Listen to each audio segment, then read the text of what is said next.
மலர்க்க மலை துதிக்கின்ற மின்கொடி மென்கடி குங்கும தோயம் என்ன விதிக்கின்ற மேனி அபிராமி எந்தன் விழுத்துணையே உலகலாம் உணர்ந்து ஓதற்கரியவன் நிலவுலாவிய நீர்மலி வேணியன் அழகில் ஜோதியன் அம்பலத்தாடுவான் மலர்சிலம்படி வாழ்த்தி வணங்குவான்.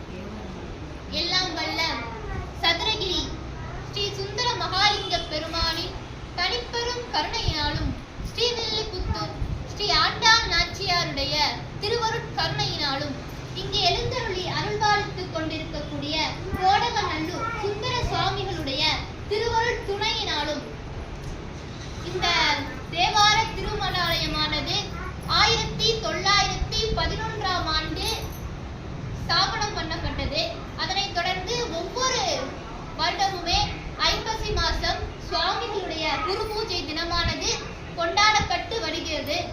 சுவாமிகள் ஜீவ சமாதி அடைந்து 147வது குரு பூஜை தினமானது இன்றைய தினம் கொண்டாடப்பட்டு வருகிறது. வாரந்தோறும் திங்கட்கிழமை தோறும் தேவாரமானது பாராயணம் பண்ணப்பட்டு வந்தது. அந்த அளவிலே இப்போ வாரம் முழுவதுமே தேவாரம், அகஸ்திய திரட்டு, திருப்புகழ் போன்றவை நூல்கள் எல்லாம் பாராயணம் பண்ணப்பட்டு வருகிறது. நம்ம இந்த தேவார திருமணாலயத்தை மிகவும் சிறப்பாக நடத்தி கொண்டு வரக்கூடிய தேவார திருமணாலயத்தின் தலைவர் மரியாதைக்குரிய பாலசுப்ரமணியன் ஐயா மற்றும் அவங்களுடைய துணைவியார் வள்ளியம்மா அவர்களுக்கும் தேவார திருமணாலயத்தில் தினந்தோறும் சுவாமிகளுக்கு அர்ச்சனை செய்து வரக்கூடிய கோவில் பூசாரி அவர்களுக்கும் குரு பூஜை தினமாக சிறப்பு பூஜை செய்வதற்காக வருகை தந்திருக்கக்கூடிய கற்பக விநாயகர் திருக்கோவில் அர்ச்சகர்களுக்கும் மற்றும் இந்த திருமணாலயத்தில் தினந்தோறும் பாடல்கள் பாராயணம் செய்து கொண்டிருக்கக்கூடிய பெண்கள் உங்கள் அத்துணை பேருக்கும் திருமணாலயத்தில் ஒவ்வொரு மாதமும் சிறப்பாக சொற்பொழிவாற்றிக் கொண்டு வரக்கூடிய சரவணன் சிவா ஒவ்வொரு மாதமும் சிறப்பாக குருவருள் திருமுறை மன்றம் சார்பாக சிறப்பு சொற்பொழிவு நடைபெற்றுக் கொண்டு வருகிறது. அதன் தலைவர் மரியாதைக்குரிய கோவிந்தன் ஐயா அவர்களுக்கும் இந்த கோவில் நிர்வாகத்தில் சார்ந்த உறுப்பினர்கள் அத்துணை பேருக்கும் மங்கள இசை ஒளிப்பதற்கு வந்திருந்திருக்கக்கூடிய நாதஸ்வர மேலதாரர்களுக்கும் மற்றும் வருகை தந்திருக்கக்கூடிய பக்தகோடி பெருமக்கள் உங்கள் அத்துணை பேருக்கும் அடியனுடைய வணக்கத்தையும் அத்துணை பேரையும் வரவேற்று மகிழ்கிறேன். மரியாதைக்குரிய ஆசிரியர் வெள்ளை ஐயா அவர்கள் சென்னை சென்றிருப்பதால் உங்கள் அத்துணை பேருக்கும் வாழ்த்துக்கள் தெரிவிக்க சொன்னார் நேற்று தொலைபேசியில. அதனால அவர் சார்பாகவும் அத்துணை பேருக்கும் வாழ்த்துக்கள் தெரிவித்துக் கொள்கிறேன். சுவாமிகள் அப்பைய தீட்சிதர் என்று சொல்லக்கூடிய பரம்பரையிலே வந்தவர். அப்பைய தீட்சிதர் அப்படின்றவர் யாருன்னா அவர் ஒரு பெரிய ஒரு மகான், நடராஜன் மீது பக்தி கொண்டவர். அவருடைய பரம்பரையிலே வந்தவர் நம்முடைய சுந்தர சுவாமிகள். திருநெல்வேலி மாவட்டத்துல கங்கை கொண்டான் என்று சொல்லக்கூடிய கைலாசநாத சுவாமி வீற்றிருக்கக்கூடிய கங்கை கொண்டான் என்று சொல்லக்கூடிய அற்புதமான திருத்தலத்துல அந்தனர் குலத்துல 1831ஆம் ஆண்டு கார்த்திகை மாசம் டிசம்பர் 3ஆம் நாள் அமாவாசை சனிக்கிழமை அன்றைக்கு ரிஷபலக்கணம் அனுச நட்சத்திரத்துல சுவாமிகள் அவதாரம் பண்ற. யக்னேஸ்வரர் என்கின்றவருக்கும் காமாட்சி அம்பாள் என்று சொல்லக்கூடிய தம்பதியருக்கு 2வது மகனாக சுவாமிகள் அவதாரம் பண்ற. மூத்தவர் பேரு குப்பாணி சிவம் அப்படின்னு சொல்லக்கூடியவர். 2வது நம்முடைய சுந்தர சுவாமிகள். சுவாமிகள் 1 வயசா இருக்கிற பொழுதே அவங்க தாய் தந்தையர் இறந்து போகிறாங்க. அதுக்கப்புறம் அந்த சுவாமிகளுடைய தாய் மாமாவா இருக்கக்கூடிய வெங்கடராம சுப்பையர் அப்படின்றவர் தான் சுவாமிகளை வளர்க்கிறார். அவர் பிறந்தது கங்கை கொண்டான்ல. அவங்க தாய் மாமா என்ன பண்றாங்க, பக்தமடைக்கு அழைச்சிட்டு போயிடுறாங்க. பக்தமடையில தான் வளர்றார். பக்தமடையில அவங்க தாய் மாமா தான் சுந்தர சுவாமிகளையும் அவருடைய அண்ணன் குப்பாணி சிவத்தையும் வளர்க்கிறாங்க. சுவாமிகள் 5 வயசா இருக்கிற பொழுதே வடமொழியிலையும் தமிழ் மொழியிலையும் கரை கண்டுள்ளார். வேதங்கள், ஆகமங்கள், இதிகாசங்கள் அனைத்தையும் கற்று வருகிறார். 18 புராணங்களை கற்றுருக்கார். இதுல என்னன்னா கந்த புராணத்துல 6 சங்கீதையில் 2வது சங்கீதை சூத சங்கீதை என்று சொல்லக்கூடியது. அந்த சூத சங்கீதை என்னன்னா இறைவனுடைய பெருமையையும் இறைவனுடைய மகிமைகளையும் சிவபூஜை அனுஷ்டானங்கள் அஷ்டமா சித்திகள் அஷ்டமா யோகங்கள் பற்றி சொல்லக்கூடியது. இதுல 6000 கிரந்தங்கள் இருக்கு. கிரந்தம்னா பாட்டுன்னு அர்த்தம். அந்த சூத சங்கீதையில 6000 பாட்டு. இந்த 6000 பாட்டையும் பாராயணம் பண்ணி வச்சிருந்தார் நம்ம சுந்தர சுவாமி. அதாவது மனப்பாடம் பண்ணி வச்சிருந்தார். பாட்டு மட்டும் இல்ல, விளக்கத்தோட. எத்தனை? 5 வயசுல. 5 வயசுலயே இத்தனையும் படைச்சு வச்சிருந்தார் நம்முடைய சுந்தர சுவாமிகள். அவங்க அந்தன சிறுவர்களா விளையாடும் பொழுது சுவாமி மட்டும் ஆன்மீகத்துல ஈடுபடுவாராம். சிவ பூஜை செய்வது, சிவ அனுஷ்டானங்கள் செய்வது, யோகத்திலே இருப்பாராம். எந்நேரமும் யோகத்திலே இருப்பாராம். தினந்தோறும் 1,00,000 முறை பஞ்சாட்சர மந்திரத்தை ஜெபிப்பாராம். சுவாமிகளுக்கு 7 வயசாச்சு. உபநயனம் செய்து வைத்தார்கள். அந்தணர்கள் வழக்கப்படி கூடூல் போடும் விழா அப்படின்னு சொல்லி விழா செய்வார்கள். அப்படி 7 வயசுல உபநயனம் செய்து வைத்தார்கள். அதுக்கப்புறம் சுவாமிகளுக்கு 16 வயசாச்சு. 16 வயசுல சுவாமிகளுக்கு திருமணம் செய்து வைத்தார்கள்.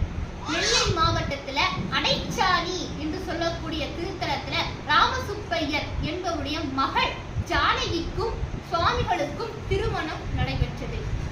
அப்போ இவருடைய மாமனாரா இருக்கக்கூடியவர் சுந்தர சுவாமிகளை பார்க்கிற சுவாமிகள் ரொம்ப ஆன்மீகத்தில் ஈடுபாடா இருக்கிறத பார்த்துட்டு அவருடைய மாமனார் என்ன பண்ற, தான் வச்சு வழிபாடு செய்த மூர்த்த பானலிங்கம், அந்த பானலிங்கத்தையும் நடராஜா மற்றும் சிவகாமி அம்பாள் விக்கிரகத்தையும் சுவாமிகளுக்கு கொடுக்கிற. அதை வச்சு அவர் பூஜை பண்ணிட்டு வர. அந்த நிலையில அவர் தான் ஒரு குருட்ட ஞான உபதேசம் பெற வேண்டும் என்று நினைக்கிறார். அப்ப அவருடைய மாமனார் ஊரான அந்த அடைச்சாணியிலே மாமனாருடைய ஊடான அந்த அடைச்சாணி அப்படின்ற இடத்துல விஸ்வேச சாஸ்திரிகள் என்று சொல்லக்கூடிய குருட்ட ஞான உபதேசம் பெற்றுக்கொண்டு மந்திர உபதேசம் எல்லாம் பெற்றுக்கொண்டு அவரை தன்னுடைய ஞான குருவாக ஏற்றார். அதுக்கப்புறம் சுவாமிகள் திரும்ப பத்தமடைக்கே வந்துட்டார்.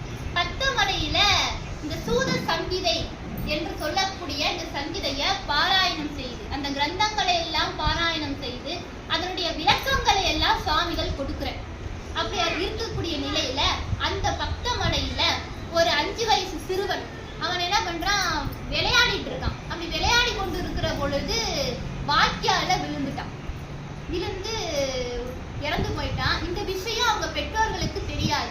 அவங்க சிறுவனை காணுமேன்னு சொல்லி எல்லா இடத்துலயும் தேடி தேடி பாக்குறாங்க. எங்க தேடியும் கிடைக்கல. அதுக்கப்புறம் தான் எல்லாரும் தேடுறாங்க. எல்லாரும் தேடி பார்க்கவும் பார்த்தா வாய்க்கால்ல அந்த சிறுவன் 5 வயசு சிறுவன் விழுந்து கிடக்குறான். அவனுடைய உடலை எடுத்து வைத்தார்கள். அவன் இறந்து போயிட்டான். அப்போ சுவாமிகள் வர்ற அந்த சிறுவனை ஒரு அறைக்குள் அழைத்து சென்று அந்த சிறுவனுக்கு மஞ்சாட்சரம் எல்லாம் ஓதி திருநீரை உடல் முழுவதும் பூசினர். பூசின உடனே இறந்து கிடந்த சிறுவன் இருந்தும் உயிர் பெற்று எழுந்தான். அப்படி இறந்து கிடந்த சிறுவனை மீண்டும் உயிர் பெற செய்தார் நம்ம சுந்தர சுவாமி. எல்லோரும் கண்டு வியந்தார்கள். எல்லாரும் சொன்னாங்க, ஆஹா, இவர் சாதாரண ஒருத்தர் கிடையாது, இவர் தெய்வீக பிறப்பு, சிவபெருமானே இவராக அவதாரம் பண்ணியிருக்கிறார் அப்படின்னு சொல்லி எல்லோரும் பார்த்து வியந்து எல்லோரும் இவருடைய திருவடியிலே விழுந்து வணங்கினார்களாம். அந்த பத்தமடையில இப்படி ஒரு அற்புதத்தை சுவாமிகள் செய்யறார்.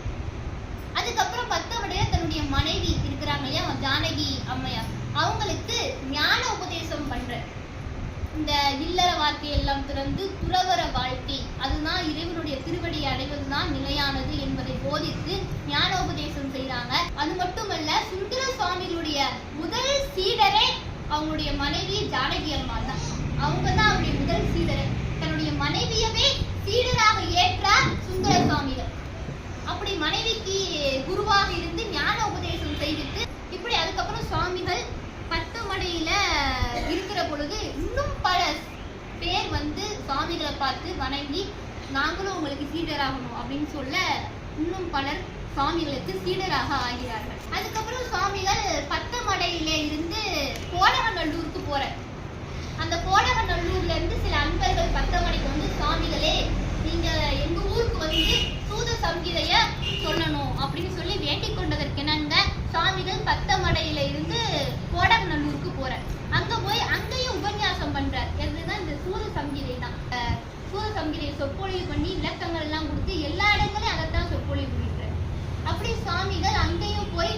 உபன்யாசம் பண்ற சூத சங்கீதைய அந்த 6000 பாடல்களையும் அதனுடைய விளக்கங்களையும் கொடுக்கிறார். அப்ப அங்க தாமிர பரணி ஆற்றங்கரை அங்க வந்து நெடுவென மூங்கில் புதர்கள் நாணல் புதர்கள்லாம் வளர்ந்துருக்கும். சாமிகள் என்ன பண்ணுவார், அதுக்குள்ள போய் இருந்து ஆழ்ந்த நிஷ்டையிலே இருப்பாராம். எப்பொழுதுமே நிஷ்டையிலே இருப்பாராம். பக்கத்துல திருநெல்வேலிக்கு போனார். திருநெல்வேலியில ஐப்பசி மாசம் 8ஆம் திருநாள் காந்திமதி அம்பாள் திருவீதி விழா வரும்பொழுது கையில கோலாட்டம் அடிச்சுட்டு வருவாங்க. அந்த கோல் வந்து அந்த காலத்துல மரச்செம்பு கோலாக இருந்தது. அப்போ சுவாமிகள் என்ன பண்றார், அம்பாளுக்கு வந்து தங்க கோல் செஞ்சு வைங்க அப்படின்னு சொல்லி அங்க இருக்கக்கூடிய பெரியவர்கள்ட்ட எல்லாம் சொல்ல, அவங்களும் சாமிகள் சொன்னா உடனே கேட்பாங்க. உடனே அவங்களும் தங்க கோல் செய்து வைத்தார்களாம். இப்படி இன்றைக்கும் அந்த 8ஆம் திருநாள் காந்திமதி அம்பாள் இவர் மூலியமாக செய்த அந்த தங்க கோலை வைத்துக் கொண்டுதான் அம்பாள் வர்றாங்க. அப்படி அதுக்கப்புறம் சுவாமிகள் திருவனந்தபுரம் போயிருந்தார். திருவனந்தபுரத்துல தை மாத பிறப்பு அன்னைக்கு எல்லா இடங்கள்லயும் ஜெகஜோதியா விளக்கேற்றி வச்சிருந்தாங்க. கோவிலே அப்படி ஜெகஜோதியா இருந்ததாம். எல்லா இடத்துலயும் விளக்குகள் ஏற்றி வைத்து அகல் விளக்குகள் ஏற்றி வைத்து கோவிலே அற்புதமாக இருந்ததாம். இதை பார்த்த உடனே அவருக்கு ஒரு ஆசை வந்துச்சு, நம்ம கோவில இதே மாதிரி செய்யணும் அப்படின்னு சொல்லிட்டு திருநெல்வேலியில தை மாசம் அமாவாசை அன்றைக்கு லட்ச தீபம் ஏற்றக்கூடிய அந்த முறையை தொடங்கி வைத்தவர் சுவாமிகள் தான். அதுக்கப்புறம் பல இடங்களே அது மாதிரி ஏற்ற சொன்னார். இன்றைக்கும் பல சிவன் கோவில்கள்ல லட்ச தீபம் ஏற்றி கொண்டு வருகிறார் நம்ம மடவார் வளாகத்தில். அப்படி எல்லா இடங்கள்லயும் அந்த லட்ச தீபம் இன்றைக்கு ஏற்றிக் கொண்டிருக்கிறார்கள். இதை முதலில் தொடங்கி வைத்தவர் நம்ம சுவாமிகள் தான். நெல்லையில திருநெல்வேலியில தொடங்கி வச்சார் லட்ச தீபம் தை அமாவாசை அன்றைக்கு. அதுக்கப்புறம் சுவாமிகள் காசிக்கு பயணம் மேற்கொண்டார். சீடர்களோடு காசிக்கு பயணம் மேற்கொண்டார். அப்போ வரிசையா ஒவ்வொரு திருத்தலமா செல்றார். மதுரை, திருச்சி, திருவையாறு, மாயாவரம், சீர்காழி, சிதம்பரம், வேதாரண்யம், விருத்தாச்சலம், இப்படி எல்லா திருத்தலங்களும் வழிபாடு பண்ணிட்டு தான் காசிக்கு போறார். அப்படி போகும் பொழுது பல இடங்கள்ல அற்புதங்களை செய்திருக்கிறார். மதுரைக்கு போகும் பொழுது மதுரையிலே அந்த சூத சங்கீதைய உபன்யாசம் பண்றார். அங்க பொச்சாமரை குளத்துல நாராயண சிவம் என்று சொல்லக்கூடியவர் விழுந்து இறந்துட்டார். இறந்து 3 நாள் ஆச்சு. இப்போ 3 நாள் கழிச்சு அவருடைய உடலானது பொச்சாமரை குளத்துல மிதக்குது. இப்போ எல்லாரும் வந்தார்கள். சுவாமிகளுக்கு செய்தி தெரிந்தது. சுவாமியும் வந்தார். அப்போ சுவாமிகள் சொன்ன இவருடைய உடலை எடுத்து விபூதி விநாயகர் முன்னால வைங்க அப்படின்னு பொச்சாமரை குளத்துக்கு பக்கத்திலே இருக்க அந்த விபூதி விநாயகர் முன்னால வைங்கன்னு சொன்ன உடனே அந்த நாராயண சிவம் என்பவருடைய உடலை எடுத்துக்கொண்டு வந்து விபூதி விநாயகர் முன்னால வச்சாங்க. சுவாமிகள் பஞ்சாட்சரத்தை ஓதி அவருடைய உடம்பெல்லாம் திருநீர் பூசினார்.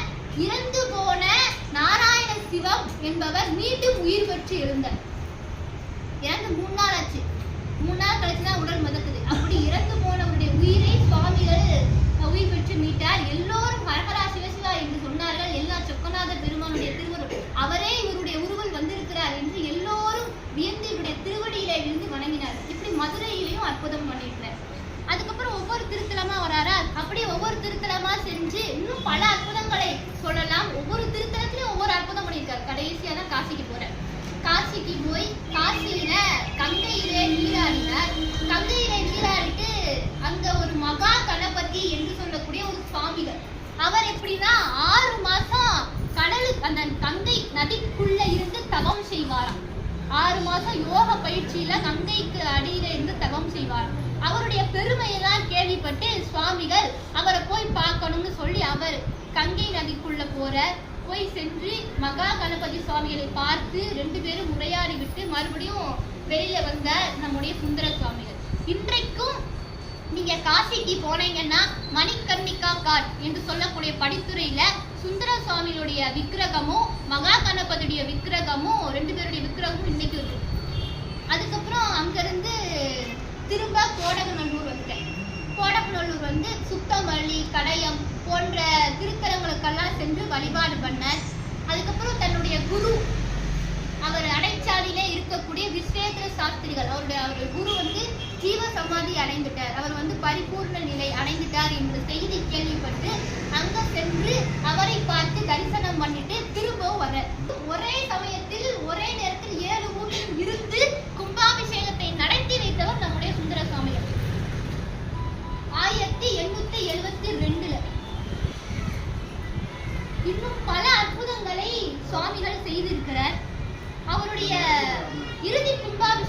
அப்படின்றது வந்து 1873ல அவர் அவதாரம் செய்த கங்கை கொண்டானில் கைலாசநாத சுவாமி திருக்கோவிலில் கும்பாபிஷேகம் நடத்தி வைத்தார். இதுதான் அவருடைய இறுதி கும்பாபிஷேகம். தன்னுடைய வாழ்நாளில் 22 கும்பாபிஷேகங்களை நடத்தி வைத்தவர் நம்முடைய சுந்தர சுவாமிகள். ஒரு கும்பாபிஷேகம் நடத்துறதே ரொம்ப 22 கும்பாபிஷேகத்தை நடத்தி வைத்தார். அதுல இன்னொரு சிறப்பு என்னன்னா, அவருடைய முதல் கும்பாபிஷேகம் அவர் சித்தி பெற்ற அரிமளம் கோவில். அவருடைய இறுதி கும்பாபிஷேகம் அவர் அவதாரம் செய்த கங்கை கொண்டான். அதுக்கப்புறம் 1878ஆம் ஆண்டு ஐப்பசி மாசம் 6ஆம் தேதி கிருஷ்ண பட்ச தசமி திதி அரிமளத்துல சிவராமன் செட்டியார் சீடர்கள் அத்தனை பேரும் இருக்கிறார்கள். அப்ப சொல்ற சுவாமிகள், நான் வந்து பரிபூர்ண நிலை அடைஞ்சிட்டேன், நான் வந்து ஜீவசமாதி அடைய போறேன் அப்படின்னு சொல்றேன். நான் ஜீவசமாதி அடைஞ்ச உடனே நீங்க பானலிங்கத்தை எனக்கு மேல பிரதிஷ்டை பண்ணிடுறேன் அப்படின்னு சரின்னு சொல்லி சுவாமிகள் ஜீவசமாதி அடைந்த அப்போ அவர் சொன்ன மாதிரி பானலிங்கத்தை அவர் மேல பிரதிஷ்டை பண்ணாங்க. இன்றைக்கும் அரிமளத்திலே சுவாமிகள் நமக்கு ஆசி வழங்கி கொண்டிருக்கிறார். அந்த சுவாமிகள் இங்கு நமக்கு இந்த தேவார திருமண ஆலயத்திலே இருந்து அனுக்கிரகம் செய்து கொண்டிருக்கிறார். வாழ்நாளில் பல அற்புதங்களை செய்திருக்கிறார். நான் ரொம்ப சுருக்கமா சொல்லியிருக்கிறேன். இன்னும் பல அற்புதங்களை எல்லாம் சுவாமிகள் வந்து நிகழ்த்தி காட்டியிருக்கிறார். அவருடைய குரு பூஜை தினமானது நமக்கு வந்து இங்க 147வது குரு பூஜையாக கொண்டாடி கொண்டிருக்கிறோம். இறைவனுடைய திருவடியை பெற வேண்டும் என்றால் குரு தான் நமக்கு வழிகாட்ட வேண்டும். அப்படி உட்பட்ட ஒரு குருவாக நமக்கு இங்கே கோடநல்லூர் சுவாமிகள் இருக்கிறார். அவருடைய குரு பூஜை தினத்தன்று அத்துணை பேரும் வந்திருக்கிறீர்கள். உங்கள் அத்துணை பேருக்கும் அந்த சுவாமியுடைய திருவுருள் கிடைக்க வேண்டும் என்று வேண்டிக் கொண்டு இந்த அளவிலே நான் நிறைவு செய்து கொள்கிறேன். கலையாத கல்வியும் குறையாத வயதும் ஓர் கபடு பாராத நட்பும் கஞ்சாத வளமையும் குன்றாத இளமையும் கழு பிணி இல்லாத உடலும் கலியாத மனமும் அன்பு அகலாத மனைவியும் தவறாத சந்தானமும் தாளாத கீர்த்தியும் மாறாத வார்த்தையும் தடைகள் வாராத கொடையும் தொலையாத நிதியமும் கோணாத கோளும் ஒரு துன்பம் இல்லாத வாழும் துய்யனின் பாதத்தில் அன்பும் உதவி பெரிய தொண்டரோடு கூட்டு கண்டாய் அலையான அருதுயிலும் மாயனது தங்கையே ஆதி கடவுரின் வாழ்வே அமுதீசர் ஒருவாக மகளாத சுகபாணி அருள்வாயி அபிராமிய திருச்சிற்றம்பலம் தென்னாருடைய துணையை போற்றி